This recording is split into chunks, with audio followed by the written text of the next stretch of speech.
Merci Amine.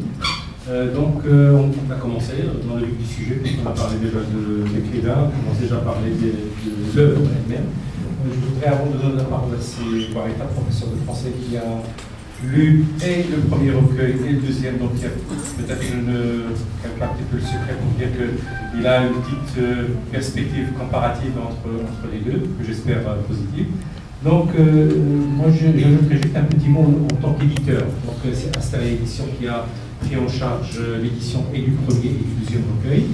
Et pour la petite histoire, lorsque mon ami Abdelrahim Bazi, qui est le papa de Kenza, qui est là en train de filmer comme un grand, m'a parlé du projet. On commençait notre projet de la maison d'édition, c'était en 2010.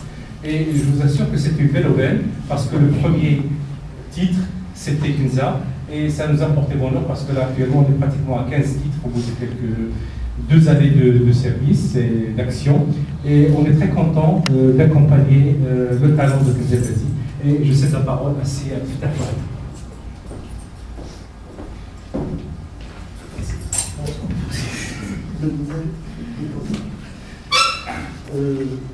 Bonsoir tout le monde. Quand on a fait appel à moi pour discuter un peu de l'œuvre, je ne cacherai pas que j'étais vraiment ravi. J'étais ravi parce que j'ai lu le premier recueil, et dans le premier recueil, j'ai découvert un écrivain en herbe. J'ai comme l'impression, avec ce deuxième recueil, que Kenza nous interdit cette appellation dorénavant.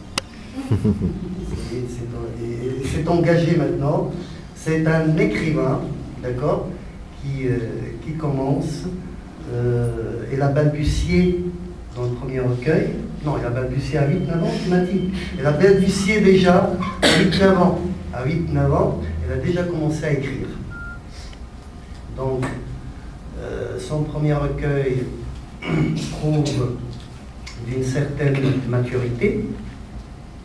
Et quand il a récidivé, il nous a dit, écoutez, je ne suis plus écrivain en herbe. Pourquoi? Eh bien, quand j'ai lu l'œuvre,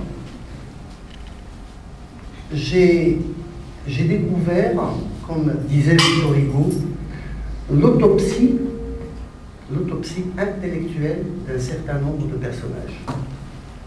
En lisant l'œuvre, on n'a pas l'impression qu'on est devant une jeune demoiselle de 18 ans qui entame sa 19e année.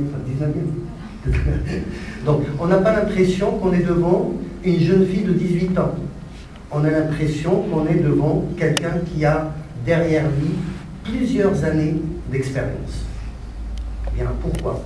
Parce qu'elle incarne un certain nombre de personnages. L'emploi de la focalisation interne, elle est vraiment très forte. Elle est vraiment très forte. Pour qu'une jeune fille de 18 ans se mette et incarne une personne de 70 ans et dévoile, met à jour tous les sentiments que ce personnage-là, cette personne, pense et ressent, c'est pas évident, c'est pas donné à tout le monde.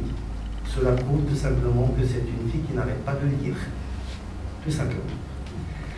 Ce que moi j'aimerais bien placer en terminant la lecture de l'œuvre, je me suis dit, tiens, mais je vais quand même lui coller l'étiquette. Je vais lui coller l'étiquette, je lui ai proposé l'étiquette. Il m'a dit, bon, vous savez, je ne sais pas. Tu sais que parfois, on fait dire à celui qui écrit des choses qu'il n'a jamais voulu dire. C'est ce qu'on appelle aussi la lecture plurielle. Mais là, l'étiquette, dans quel genre de littérature on peut mettre cette œuvre? Voilà la question que je me suis posée.